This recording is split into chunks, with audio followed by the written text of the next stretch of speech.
Good morning, everybody. Thank you for being here for Reader's Advisory Building Beyond the Basics. I'm Dan Alexander. I'm the Northeast Kansas Library System Continuing Education Consultant, and I'm joined today by my co-organizers for this today's event. Would you all please introduce yourselves for our listeners and participants? Good morning. I'm Brenda Haug, and I am the Staff Development Coordinator at the Topeka and Shawnee County Public Library. And I am Autumn Fridley. I'm the Readers Services Supervisor at Topeka and Shawnee County Public Library. I couldn't remember where I worked for a minute. Thank you, ladies. It's been a pleasure working with you on putting this together. So today, as I said, we're here for Reader's Advisory Building Beyond the Basics. Our presenter today is Molly Wetta. She's the Library Services Manager for Santa Barbara Public Library. Sounds pretty nice. Overseeing programming, outreach, collections, communications, and patron services. Though she migrated west to California's Central Coast, a part of her heart will always be here in her hometown of Lawrence, Kansas, where I'm at today, where she was previously a collection development librarian at Lawrence Public Library. So thank you, Molly, for being here. I'll turn it over to you and mute myself. Thank you for having me. I'm really excited to talk about Reader's Advisory today. It's not something that I always get to do in my current role, and it's really why I became a librarian. So I'm very excited to be here today. So I'm just going to share my screen and put this in present view. So today we are going to talk about the basics, but also some additional thoughts for how you can integrate reading advisory and bring it to the next level to help people find books. So I like to always start when we talk about Reader's Advisory about the laws of library science, right? This is something that we all learn in our first semester of information science school, that books are for use, that every book has its reader, and every reader has her book. We want to save the time of the reader, and the library is always growing. So we get new books all the time. We have to take books out of our collection. So it's always evolving. So we need to stay up to date on what is popular, read widely, read reviews widely, and really be engaged in books. I always like to think libraries are like booksellers and librarians are like sommeliers. So I moved to the Central Coast partly because I really love wine. That is really a philosophy that I bring to Reader's Advisory too, and I think that they're very similar. That we are trying to match books to the mood, energy, taste, and good Reader's Advisory helps us match books to readers like wine to food. So some days we might be, ready to break out that really expensive bottle or that really thick, like well-reviewed, like literary fiction book. But sometimes we might just want, an everyday Trader Joe's bottle of wine to have at a barbecue, and that's okay. So taste definitely is part of Reader's Advisory. I always like to remind librarians that Reader's Advisory is so important because books are the business of libraries. Our libraries have maker spaces and do STEAM education and do information resource navigation for people experiencing homelessness and social services and all sorts of engaging educational activities for adults. But we are the only business in town that lends books to people and can be the experts to help them find them without the pressure of selling them like a bookseller. And as wonderful as our local bookstores are, libraries are always going to have a deeper backlist right there on the shelf for them to browse. And it's a lot easier to open up and flip through a book to decide if it's for you than to browse like those 2-inch covers on an internet site. And so as much as we grow and expand to support learning in all areas, I think it's important to remember that books are always going to be central to library work. And that's why this is so central for our training. There are over 1 million books published annually. Especially with the convenience of self-publishing, there is no limit to the amount of reading materials that readers could find. So they're overwhelmed with choice. And if you're a casual reader who maybe reads, 12 to 20 books a year, you have to sift through a lot of suggestions in media to find something that's really going to resonate with you. So having a trusted reader's advisor that gets to know your taste, that is familiar with a wide variety of books, can really help you narrow that down and make the most of your reading time.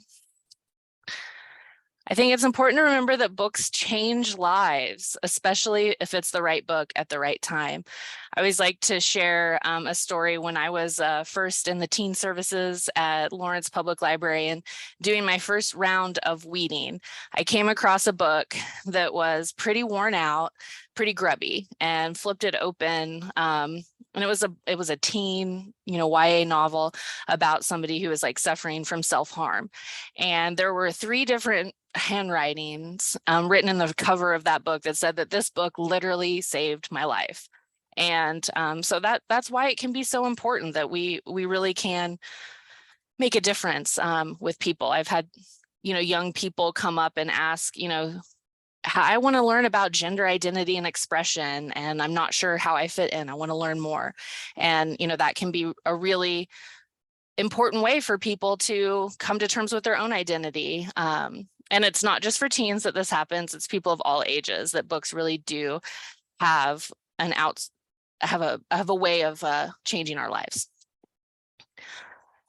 I also believe that libraries can create lasting connections between people by building relationships in a community of readers, and that the more that you talk with people about what they like to read, you get to know them, and people find out interesting perspectives of one another, and you can really build community that way.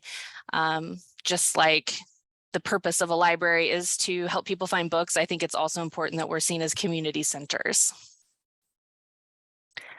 There are lots of studies that also show that reading increases our empathy, and that through fiction, in particular, literary fiction, that we can put ourselves in other people's shoes and, walk a day in their life and really understand different points of view from our own. And I think to a certain extent, this is true. And this has been like kind of one of the cornerstones of the push to read diversely. But when we talk about going beyond the basics, this is something that I really want to unpack with you all. So on reading diversely, I wrote in 2016 a kind of tongue-in-cheek post for Book Riot about reading diversely and why I think that librarians should read diversely and should be interested in reading diversely and learning about books that may not be to their particular taste, that are from authors who don't look like them. And I think the main prerequisite to be a librarian is to be relentlessly curious, and curious about experiences outside of your own. And that's important. And so you can go and read like the whole reasons of that. But I've since grown since 2016 in my opinions on what it means to read diversely. And that is mainly because of this book that came out last year called How to Read Now by Elaine Castillo. And in it, it's a series of essays in which she really unpacks and reflects on her experience as a diverse author. She's of Filipino descent and grew up in Northern California, and her experience on book tours and being an author of color and how people reacted to her debut novel.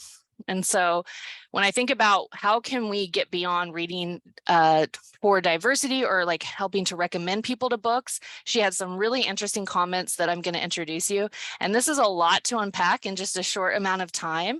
So I do encourage you to go and read the book, but I want to introduce you to some thoughts and hopefully pique your interest.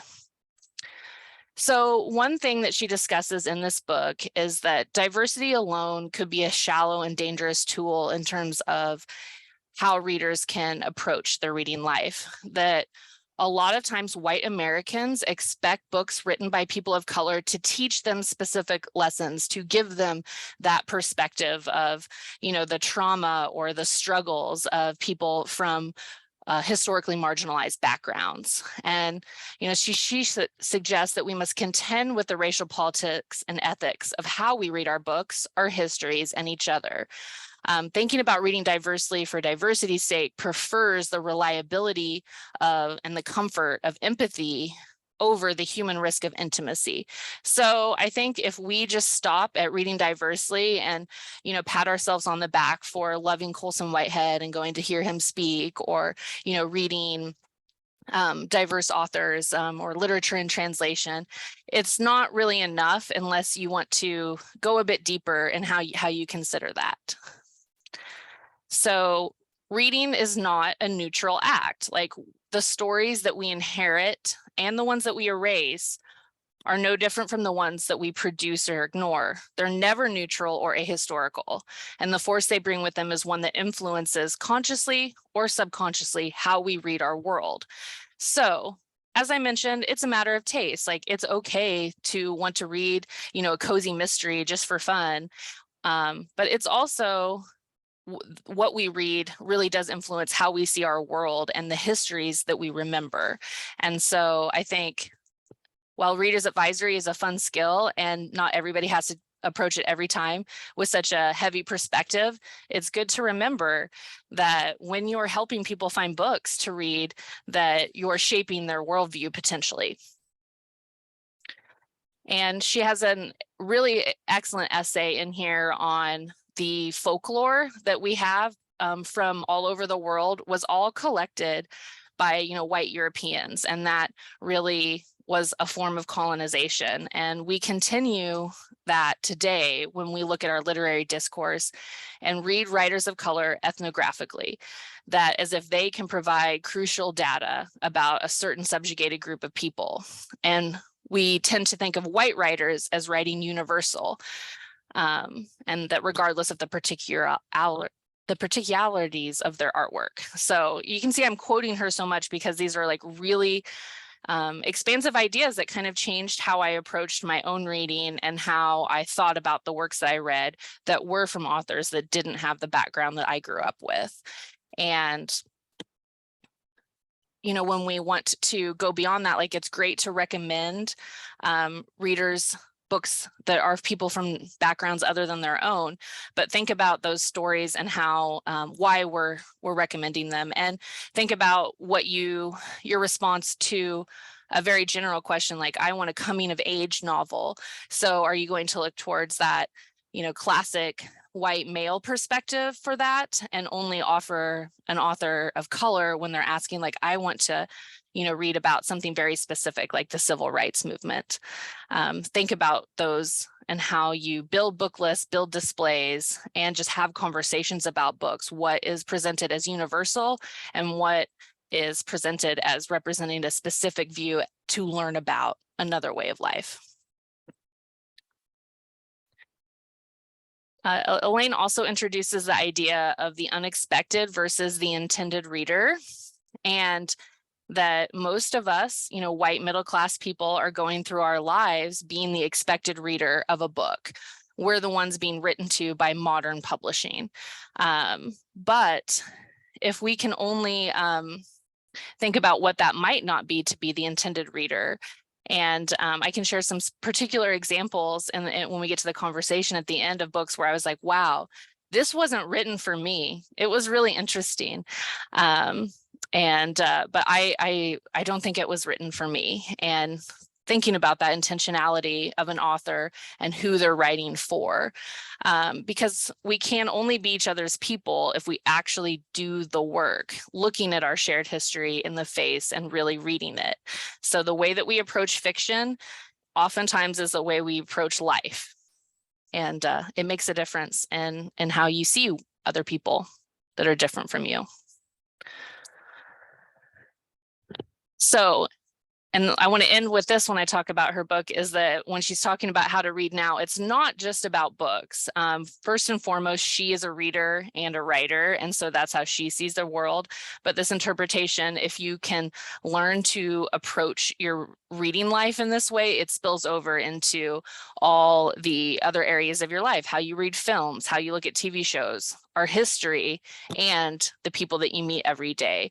And that's how we learn to dismantle forms of interpretation that we've inherited and, build a world where people are able to be themselves truly and authentically. All right, now that was like some heavy topics, right? So I just want to pause there. And Dan, if there is any opportunity for questions or people wanted to unpack any of that, I'm happy to do that now. Or we can go on to how I think we can use the fundamental tools of Reader's Advisory to actually implement that sort of way of thinking. No questions? Definitely. Okay. I don't have any questions here. Okay, perfect. But it was interesting to hear you explain that, how that book has affected your thought about RA, and there might be some more conversation about that later, as you kind of mentioned. So I think we're free to move on to this how. Excellent. So how? So I want to talk to the building bricks of Reader's Advisory. It's really part science and part art of matching books with readers. So these fundamentals come from the work of Nancy Pearl and Joyce Saricks. So I didn't come up with this framework by any means. It's the framework employed by novelists and Reader's Advisory teachings everywhere. But it's something that I go back to again and again, even as I think about my own reading life, and our tastes and interests evolve over time. And so you can kind of revisit this when looking at books for yourself, and that helps you just recommend books better for other people. So the 4 doorways into fiction. So most people have a frame in which that they're going to approach the books in their lives. And this also works for narrative nonfiction too. And we'll kind of go through the different doorways. So first is character. So think about a book that you loved, or one that was really memorable for you. And I've chosen ones here that were, made into movies because that makes it so much more visual. But do we read Jane Austen, hundreds of years later because of the characters and how much we fall in love with them, and how, the sisters all interact with each other, and how much we remember about them, how real they felt, and how true to life they still feel even, all this time later, because it really captures that human condition. Or if you look at a book like Fight Club and Tyler Durden, and that character, and like how you unpack and unravel their way of looking at the world is really what makes that story part of it so compelling. And then we have Beloved with Oprah Winfrey, and then depicting it in the movie. And then we have Lisbeth Salander from The Girl with the Dragon Tattoo. And those characters are larger than life, are archetypal, and really are very memorable. And so for a lot of people, they are drawn to interesting characters, and that's what's going to be, whether they connect with a story in a fantasy world or historical fiction. You can step away from genre, step away from storyline or the plot of a book, and look at what makes a memorable character and what kind of characters they find engaging. Setting. Some people will read a book just for an immersive experience, to be transported to another world, whether that's like walking through the door of Narnia, whether that's a city in which, or a book in which New York City feels like a character in and of itself because you get to know it. Whether that's like time traveling as you do in Outlander to a whole different world on the Scottish Highlands, or whether you're, journeying to Mars. So setting can be a really excellent way of connecting readers to books if that's what they're primary reading for, whether that's science fiction, historical fiction, fantasy. It all comes back to they want a book with a strong sense of place or a really interesting world building. Storyline. Now, some people are reading for plot, and these are those books that have the excellent taglines that you can sum up in just one sentence with a really strong hook. So, Jurassic Park is started out as a book, and the hook there is like, what if dinosaurs came back to life in a theme park? Like, what's going to go wrong? Really quick sell, like interesting hooks a reader right off the bat. The Hunger Games, that you can really sum up with a plot, and it's that compelling storyline of all of these elements that she brings into this, dystopian world feel so true to life. Big hook right there. Or it can be storyline in a different way. I mean, Catch-22 is one of my favorite books, and it's like the non-linear plot, but you always come back to finding out what is Yossarian's story there, what happens to him, what's his journey. Or The Notebook.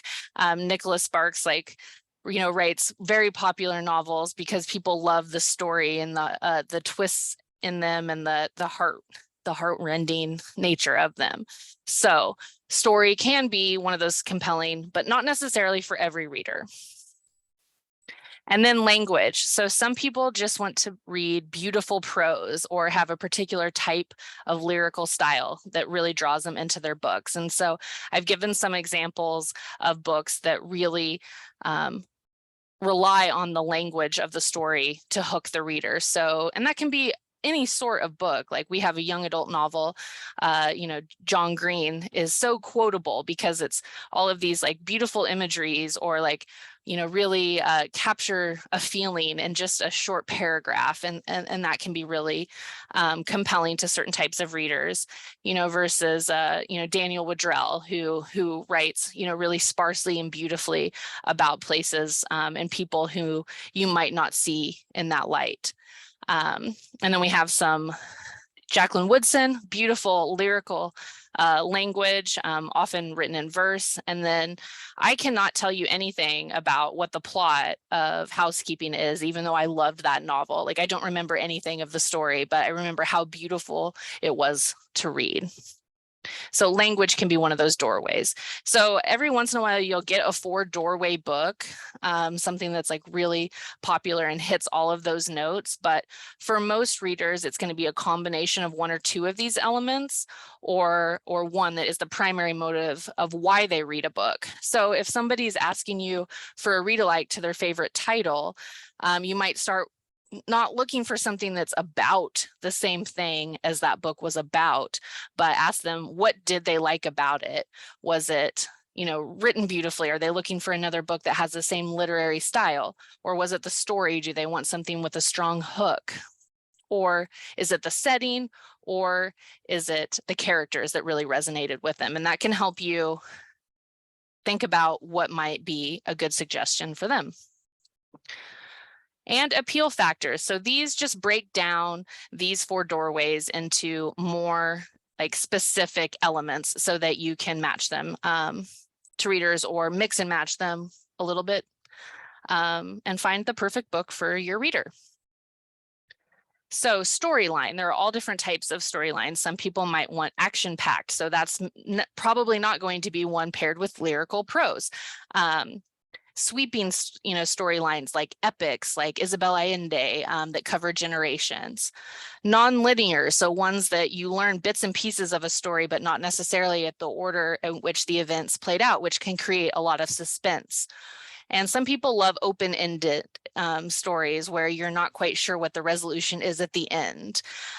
So those are just some elements. Some people hate those kind of stories where you don't have everything neatly tied up at the end. So that can be something to steer away from if you know that that is something that is not satisfying to you in a reading experience. So these are just some of the examples. If you want to delve deeper into this, Novelist has really a whole litany of appeal factors that you can explore. So let's look into characters. So some people love quirky characters that have lots of fun to them. Maybe they're sarcastic, maybe they're witty, maybe they're sardonic. To go along with that, strong female characters are something that people ask me for a lot.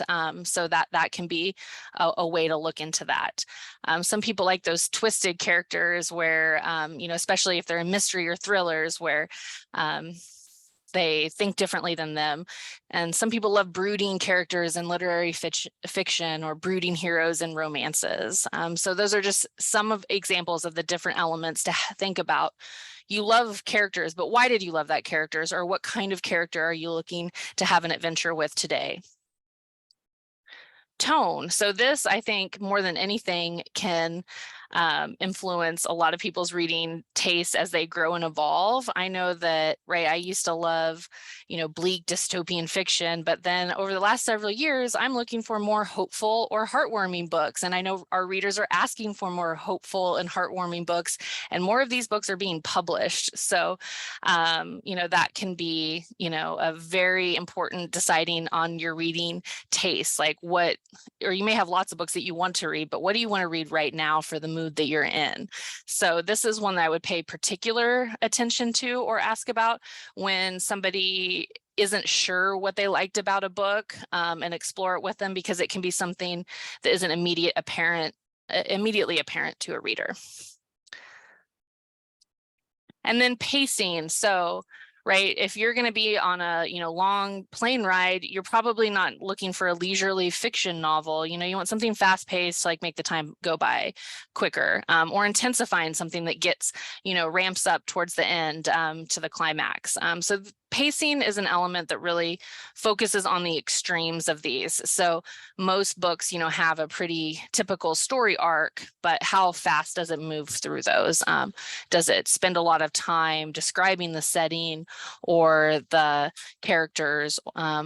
Or is it an epic, sprawling narrative? Or is it a quick, fast-paced type of book? So that is another one. So with that, we move on to writing style. And this is also one that people might not immediately think about if they're a casual reader, what the writing style that drew them into that story. Some people love banter-filled stories full of dialogue, like a romance or a cozy mystery that has lots of, fun, quippy dialogue and characters that are really chatty, versus a lush, descript epic novel that really gets into the description of the setting and has long, beautiful paragraphs, but then you forget what the characters were even doing by the time you get into the page. Not necessarily the best lunchtime reading because you're trying to, get through it kind of quickly, right?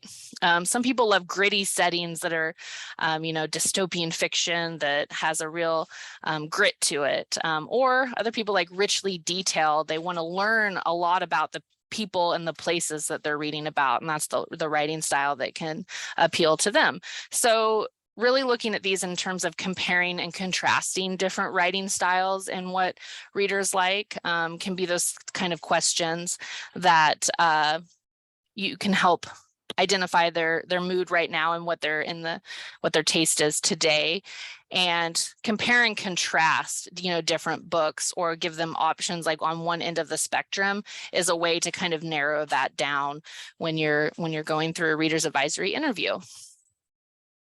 All right, and then reader's advisory in action. So I asked Dan to send out for everyone to think about a book that is really popular or one that they read that they just can't stop, thinking about or recommending to people. And I have one to get us started if nobody has ones that they want to talk about. I just looked at what was the top of our holds list on Overdrive, and it really surprised me because it's not a brand new release and it wasn't Spare, surprisingly. But I can go through that one, or if people want to turn on their camera and share their title and we can chat about it and kind of look through some of these appeal factors, because reader's advisory is mostly just practice, getting used to thinking about books using these types of frameworks and terminology. So I'm gonna. Yeah, let's pause for just a moment because sometimes it takes a second to type or think. So give people a moment, and I'll have to think about what was the book that I was going to.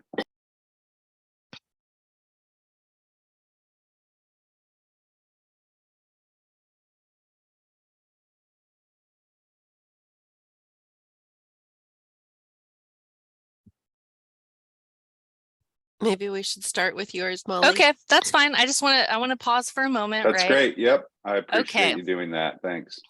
All right.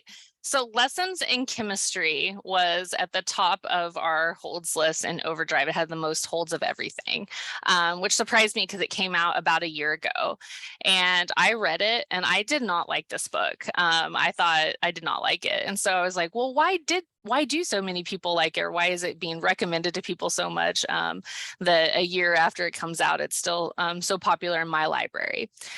So the terms, that we would apply to this, it has a likable, strong female character. It's fast-paced and then heartwarming, but sardonic and engaging. So this is a novel about set in the 1960s about a woman who is, wants to be a chemist and then is trying to be a single mother and ends up on a cooking show. It's kind of silly and fun. And it is very fast paced, and she's definitely a likable character and strong. Strong female. She's kind of facing a lot of sexism and as one did in that time period, especially in a male-dominated field where she wasn't taken seriously, and then working for a producer on this television show who's also a complete and total mess. So right, it's kind of a book unlike any other. I've never heard that kind of plot. There's not a lot to compare it to in terms of plot. But it was very heartwarming. Like she has a daughter and raising her daughter, and that brings a lot of fun to the story. It's very heartwarming. And she's kind of no nonsense, like in a very sardonic way, and a very engaging character. And I think that what really hit a mark with this book is that there were actually no other books that had this combination of appeal factors. So I think that it's really unique in the way all these elements work together to create something that really hit a mark, at least especially in my community. I mean, this was a popular book overall, but has been really popular here lately. And so when you're thinking about appeal factors, you're not necessarily always going to find one that hits every single element of a book to find one just like it for that reader. But what was the primary attraction to the story for them? Did they want something just kind of quick and fast paced that was, easy to read, but felt smart and engaging? Because this novel definitely hit that mark. Was it heartwarming? Is that mostly what they want? Is something not too dark, not too heavy, something that's going to be uplifting for them at the end? So think about those other related appeal factors that are kind of on that same end of the spectrum and use that to narrow it down. Do they just want to, read about a likable, engaging character? Because that can run the gamut from all sorts of, time periods and genres to find that kind of combination. So I would encourage you not to think about it in terms of hitting all the marks for every book to find a good read alike, but asking questions about what is most important to them today in their reading life. Thanks for breaking that down. I just wanted to throw out that Autumn had mentioned that they do have a podcast that they talk about books called The Bookmark. And you can see that on the Topeka and Shawnee County Public Library. So they have a season. I just talked to Autumn about this on our podcast that we'll release for our Neckles podcast later this year. But I was like, wow, you do so many episodes. How do you do it every week? But she was like, well, we have a season. So we do it every week, but we have limits. I would invite people too. I think we have time, right, to continue to talk about certain titles and appeals. I did have one in mind if it was okay to share, but I'm willing to put mine on the back burner. Okay, I will go ahead and mention, I feel like one thing I learned getting my degree from Emporia, I did 2 readers advisory classes, and one of them was on nonfiction. And it was really interesting because I was a strong reader when I was younger, and then maybe in my 20s, but then I think maybe it happens a lot where life kind of seeps in and people stop reading a lot, at least for joy, and maybe focus on reading for professionally and all those things. So it was really interesting to find. I was like, oh, I think that I'm really drawn to nonfiction, and then I'm learning more. It's like, well, that that's a thing. There's some people that just prefer nonfiction books. But so long story short, and this is going to only get longer, I have a friend that I play music with, and he's in this book club where they read sci-fi. He's a retiree, and so he's got he doesn't have any time on his hands. He's busy as crazy, but he has a book club, and he's always trying to get me to join. And I'm like, that almost sounds too much like work. But he told me, oh, we're reading this book called Dark Matter. And actually it looks like it's about 6-7 years old now. It's the author, I just looked it up, is Blake Crouch. But it sounded interesting because he would come on Friday nights and be like, oh my gosh, this is just blowing my mind, these concepts. And it is a novel, it's not nonfiction. Well, which I guess multiverse usually probably falls under fiction these days still. Maybe one day that'll change. But I was like, okay, I'll bite, I'll order it right now. It'll be at my desk and I'll read it. And so some of the things that I loved the idea of the theme, which was like multiverse, and it was sci-fi. And you were talking about fast paced, and that book is like action movie, like, but I found that I didn't like that sometimes. Like it was almost too fast paced, and the dialogue or the author, or I'm sorry, the narrator describing themselves, like he was always like the cool guy with like, I don't know, like there's like this, he's always doing the right thing. And I was just like, this just like really is just turning me off. Like I don't really like this pace. I don't like that this narrator thinks he's so cool. And I was like, I've noticed that in other novels before, where like when there's like this lead guy and is just like just does no wrong or something, it just is a turnoff. So I found it really interesting, and I really wasn't into the book, but at that point I was so invested into it that I was like, I've got to finish it and see where it goes. And I really wasn't that excited by it, even when we got to that kind of giant conclusion. But that was something that I continue to kind of think about, because almost like you were saying, like even though it wasn't my favorite book, it seemed like I learned a lot about my reading preferences by reading something that didn't quite fit. So that's my long story short.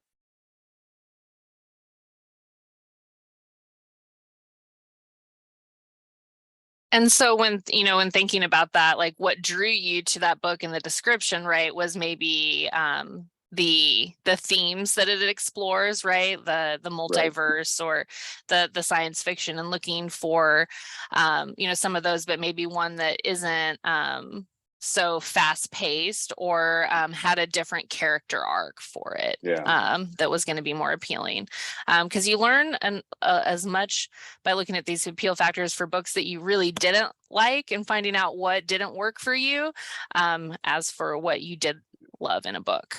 The last point I wrote down that I will say, and then we'll move on, because Jesse, my colleague, had put a book in there too, was that I've been noticing, like, it seems like dialogue is just, good dialogue can just be really hard to write.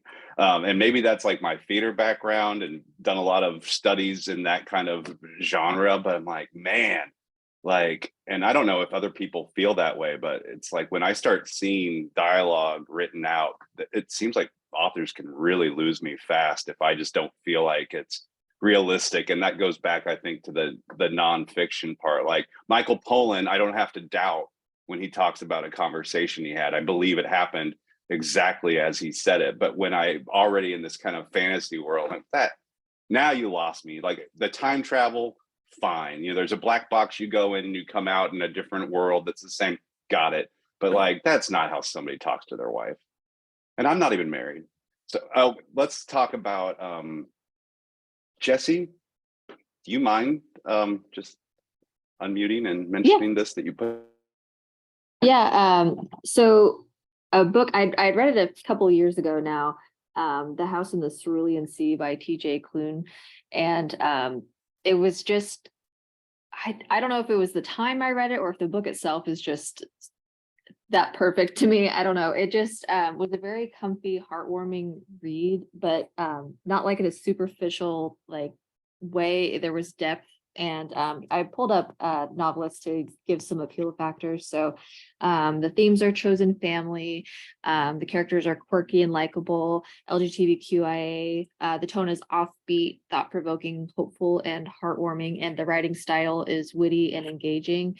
I would say it's kind of like, it almost feels like British comedy, I guess, would be kind of a vibe, and it starts out feeling a little bit like that movie Stranger Than Fiction, just kind of that vibe, like bureaucracy and how it can kind of weigh on you as a like a person that has to deal with the minutia of that, and then being taken to outside of that environment and seeing what else is out there in the world.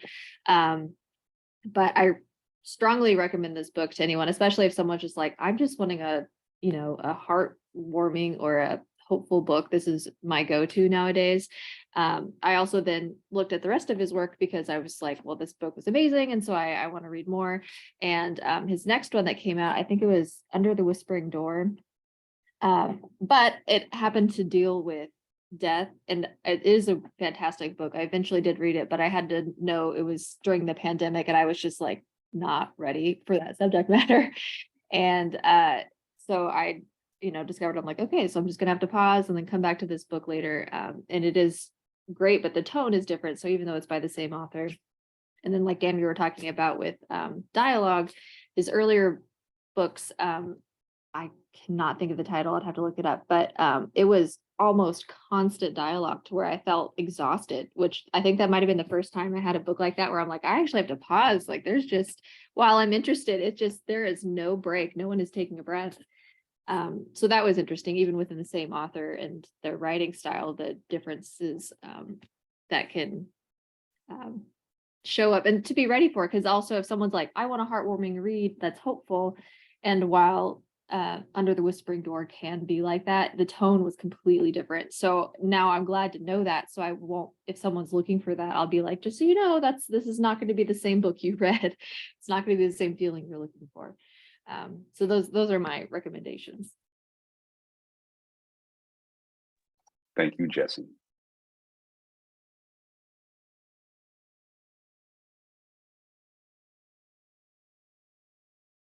Rachel, you turned on your camera. Did you have a book that you wanted to talk about? Sure. Can you hear me okay?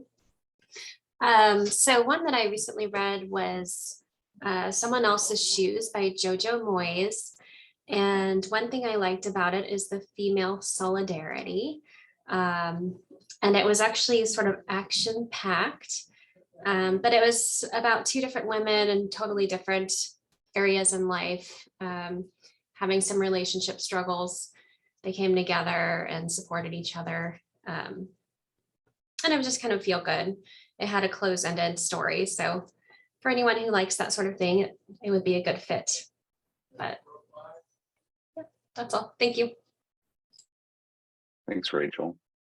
Just as a follow-up, I'm just curious, Rachel, could you share how you happened upon that book? Was it something that you had seen that was circulating a lot, or had heard about it through other ways? It's one that I came across. I ordered for a summer reading collection. And I know the author is popular, and I have not read anything by that author yet. So that's just how I came across it, but I'd give it a try. Thanks. Well, and I hadn't heard of that one, so I just, pulled it up discreetly, and I was like, that one also has such a strong hook, right? Tries on a pair of 6-inch high Christian Louboutin red crocodile shoes that give her the confidence to change her life. I mean, I want to go on that journey, right?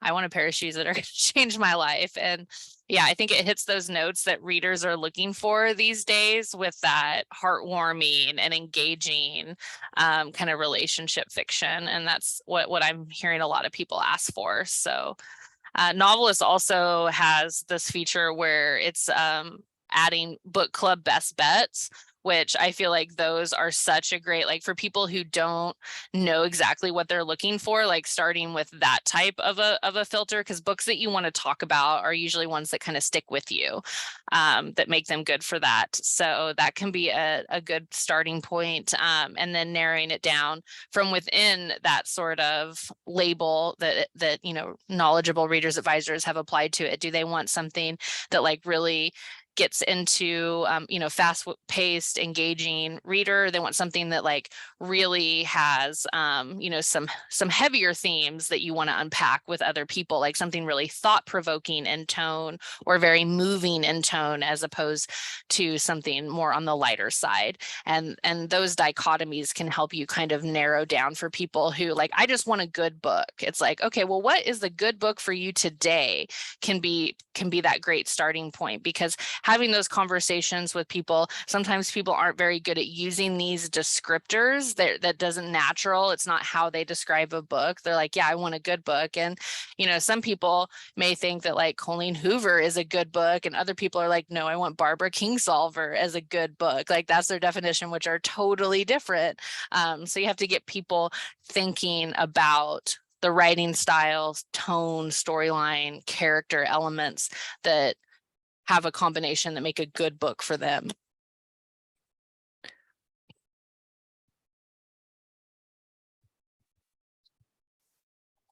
It's really interesting, having not really ever worked in a public library, besides to fix computers and the internet.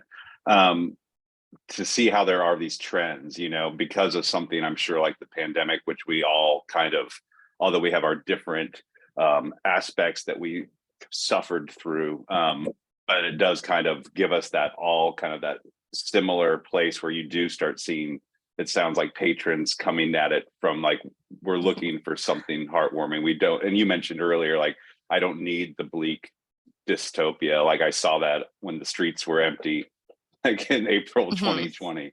But that's interesting how even though everybody reading is so individual, that there is kind of a tide to it as well.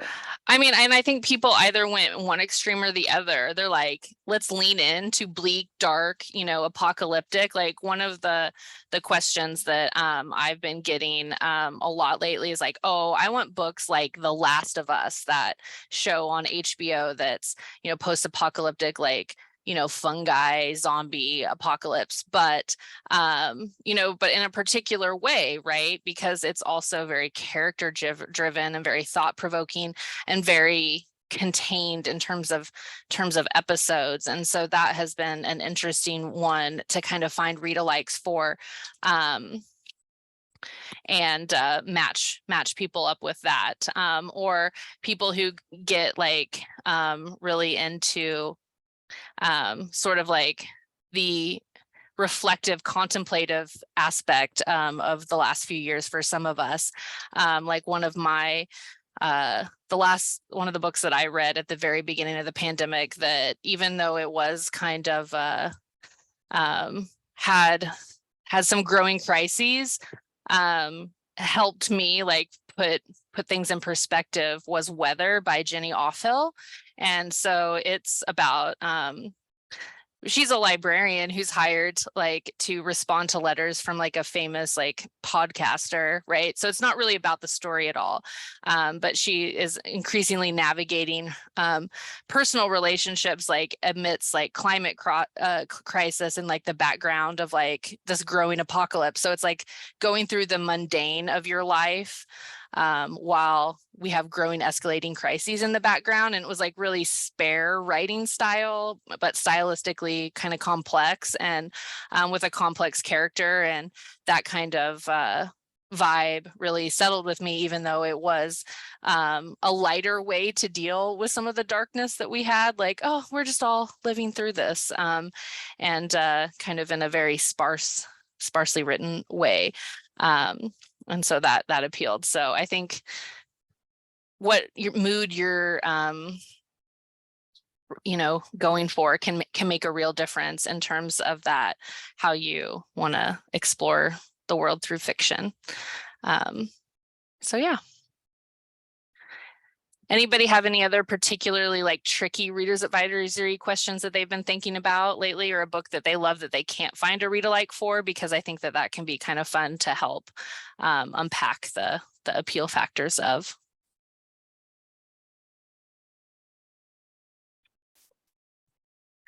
Oh, and I could talk about the book that I knew wasn't written for me, that was very popular, if that is of interest. So one of the books that I loved in the last couple years was Luster by Raven Leilani. And it is about a young Black artist who falls in love and is in this relationship with a much older man who's much more well off, who's in like this open marriage, but suddenly, like, inadvertently befriends his wife. Like they meet outside of it, and then ends up befriending their adopted daughter. So she's a young Black woman, and then they have adopted a Black author, or a Black daughter, and so kind of like explores racial politics through that. And it was you know, really humorous and moving, character driven, compelling, but kind of like darkly humorous.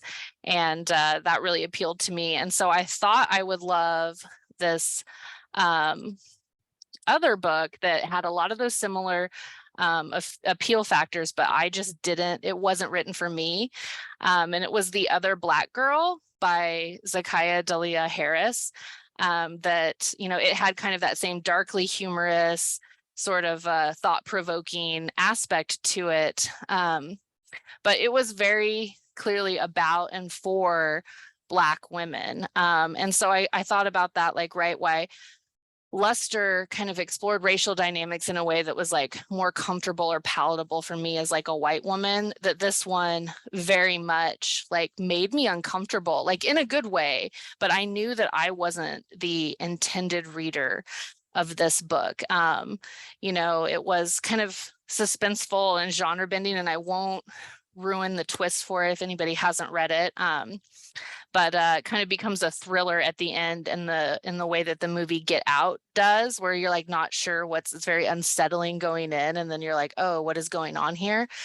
And so that was really eye-opening to me, because I read, I kind of was thinking about this idea of the unexpected versus the intended reader in this book. And this one was really popular and buzzy, you know, written kind of about publishing from the inside out. So kind of critiquing the book world as well, and how it treats and kind of tokenizes a lot of, you know, BIPOC people working in publishing, especially like over the last several years. And so it really helped me kind of unpack some of those ideas. So thanks for turning that back to the Elaine Castillo conversation from the beginning. Nice full circle, and showing us how that might look, an example of what you meant. I really like this topic here that Julie put into the chat, and because I think about it a lot as far as like balancing the privacy of patrons, and I think that's kind of what this is getting at a little bit, and trying to be a helpful librarian and offer all of the services, and sometimes people don't know. So if you didn't see, Julie was like, I'd like tips on approaching customers in the stacks and their browsing. You don't want to necessarily comment, again, violating their privacy. It can be embarrassing, but you do want to let them know you're open to chat about books. So Molly, do you have any tips about that, or anybody else about how they approach that? I mean, I think a lot of that goes into reading people, right? Like the way that we read books, and like, are they open to that? But I tend to start with open-ended questions or like neutral descriptors, like be like, oh, you know, what are you looking for today? Like if they're browsing in a particular section or a display, or if they pick up a book, like, oh, how'd you hear about that book? So what did you hear about that book? What drew you to that? Or kind of those open-ended questions, and let them drive the conversation. And then also if you're kind of chatting with them about books, like going this or that, you know, like, did you like this because of the character or the setting, or are you looking for a book that is, you know, heartwarming or, you know, thought-provoking, like, you know, kind of different perspectives. And then when recommending books, like, I don't always automatically go with my taste, like, or like endorse it personally. I will say, oh, readers who liked this like that, or I heard from somebody, or another patron said, so that I am just like an arbiter of information, and it's not reflecting of my personal taste until I'm building like a comfortable rapport with a reader, because that can kind of like, you know, they might not want to offend you, like, oh no, I hated that book, like, you know, or yeah, I would never read that, or like, you have terrible taste, like, not make it personal about me, like, I'm just here to help you navigate, and I just have learned a lot secondhand about books. And invite them to do the same, you know. I mean, I recently had a friend who, you know, texted me on a Saturday, like, oh, I'm going on a trip, I need a book recommendation. You know, are you at the library? Because I'm often here on Saturday. And, you know, it's like, oh, I'm actually not, but, you know, what are you looking for? Like, I can give you a quick recommendation. They're like, oh, I'm looking for like, you know, a fun mystery. So-and-so, like our other mutual friend, said I could try Janet Ivanovich. And I was like, oh, that is like nothing I would ever read, like not something I'm interested in at all personally. But I was like, oh, well, I've heard if you like this, like you might also like that, that sort of thing. And right. And like, don't don't like pass judgments on people's reading taste as well. I mean, but don't be afraid to like recommend something that they're not going to like either, and don't take it personally if they don't like your suggestions. I mean, I think this story came up when I was talking with Dan, but I remember, you know, being in the YA section, you know, one time, and somebody's like, oh, I loved this popular fairy tale retelling. I don't even remember what the book she loved was. I'm looking for something like it. And so I suggested one title, and she's like, oh, that's way too long. I want something shorter. That's kind of why I'm in the mood for, you know, young adult, is because they tend to be shorter books. And I was like, oh, you should read Melinda Lowe's fairy, you know, Cinderella retelling is the one that I you know, recommended to her. And then she got very actually offended that I recommended a lesbian romance to her. And I was like, oh, well, if that's not for you, like, we can just find something else. But you know, if you don't ask somebody like, oh, would you be interested in a, you know, in a queer, you know, Cinderella retelling, like, ask them a question like that, just recommend it, tell them what it's about. If it's not for them, just move on and try to find something that is the way that I handle that, and don't take it personally. So, you know, sometimes you can be having a conversation with them and like know that you're definitely on the same wavelength and take it more personal. But don't automatically go that route. It's like, you have to build that over time. So I don't know if that's helpful. I saw a quote today. I think it was something like, I'm never not everybody's librarian. Then you kind of reminded me of that, of your friend. It's like, even though this might be something that friends talk about, it's like, when it comes to RA, it's like, I'm putting on my librarian hat and I will address this the way that I address RA. I was curious about Julie, just real quick, about Julie's point. And I was wondering, being somebody who doesn't have a lot of public library experience, do you find that there's like the right place in the library and the wrong places to offer readers advisory? Like, I'm wondering, you know, if is the circulation desk for you just as open for RA, or do you feel like people have already made their decisions for the day and it puts them on the spot when they're checking out at the desk, and it's better to approach them like in the stacks? Or do you kind of just take it as read the people as wherever they are?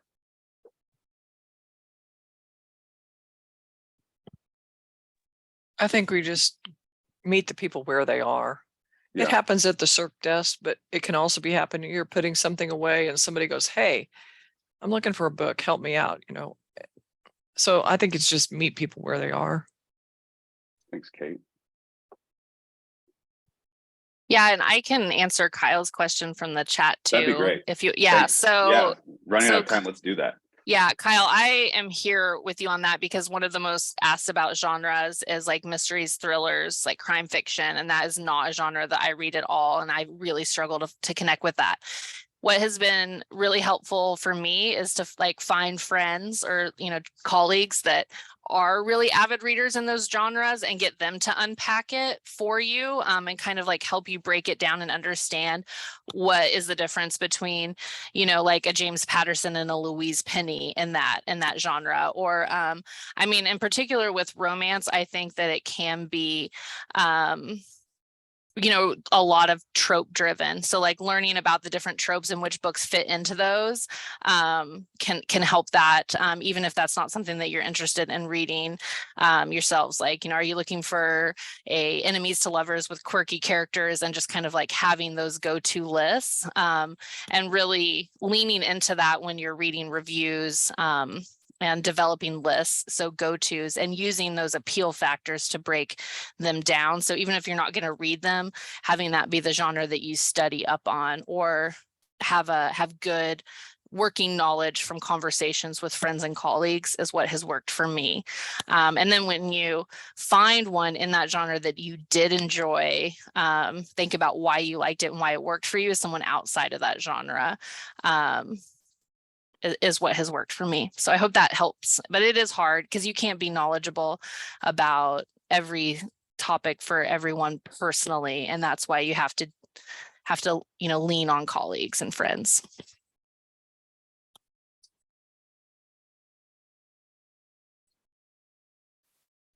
All right, folks. Thank you, Mindy, for sharing that bookmark recommendation, doing staff recommendations. I think that's always good. People like to see what people who are in the know are reading, who have their hands on the books. So as we come to an end here, I want to respect everybody's time. We said we're going to end here, and now we will. So thank you, Molly, for volunteering your time for us and sharing your knowledge back to your the state of Kansas. We appreciate that. And you gave us a lot of ideas today and a lot of ideas as we were coming up with our planning for this with Brenda and Autumn and I. So we appreciate that. And so we want to point out that we do have some time reserved on May 11th. It will be with Brenda and I believe Autumn and myself, and we'll do small group discussions for about an hour. So I know we're kind of just getting some of these things coming up, and we might be able to talk more specifically about novelists, or maybe came to my mind is like, how do you take recommendations from movies and turn that into a book? So keep all those in mind, and we'll have evaluations, recording, and a link for registration sent out to you here in about a week or so. So thanks again, and I hope you all have a lovely day. Yeah.